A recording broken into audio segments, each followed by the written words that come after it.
అందరికీ నమస్కారం అండి. Welcome back to Priya's home made food.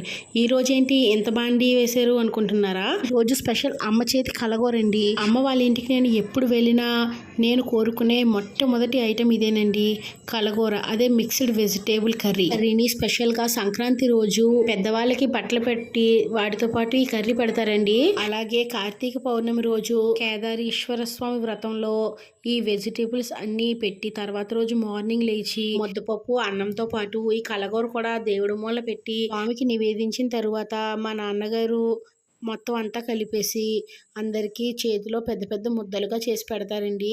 దాన్నే మేము పెద్ద ముద్దల పండగ అని పిలిచేవాళ్ళం. చిన్నప్పుడు నాకు అన్ని పండుగల్లో కల్లా అతి ముఖ్యమైన అతి ప్రియమైన పండగ ఈ కేదారేశ్వర స్వామి నోమేనండి.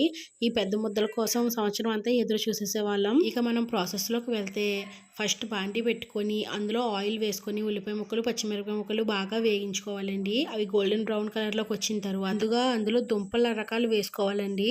అంటే చామదుంపలు, కంద, పెద్ద పెండ్లం, తెల్లదుంప, అదే చిలకడ దుంప అండి. ఆ 4 రకాలు వేసుకొని బాగా మగ్గించుకోవాలి.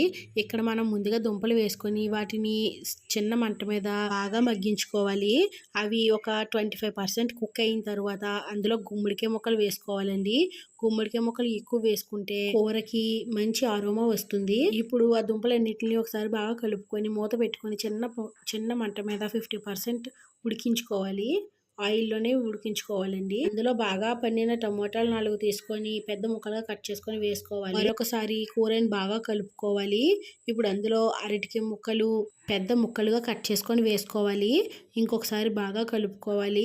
అరటికాయ ముక్కలు, వంకాయలు ఎప్పుడు కూడా వాటర్లో కోసుకోవాలండి, లేదంటే కలర్ చేంజ్ అయిపోతాయండి. ఇప్పుడు అందులోనే వంకాయ ముక్కలు కూడా వేసుకొని బాగా కలుపుకోవాలి. మేము ఇక్కడ పెద్ద బాండీలో ఉండం కాబట్టి గరిటె పెట్టుకొని కలుపుకుంటున్నామండి.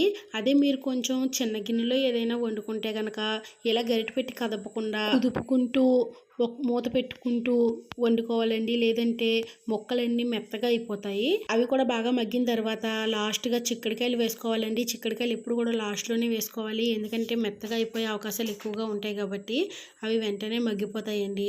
ఇప్పుడు మూత పెట్టుకొని బాగా ఉడకనివ్వాలి. ఆ తర్వాత మూత తీసి కొంచెం బెల్లం కొంచెం ఎక్కువగానే వేసుకోవాలండి. తర్వాత కారం మన రుచికి తగినంత వేసుకొని బాగా కలుపుకోవాలి.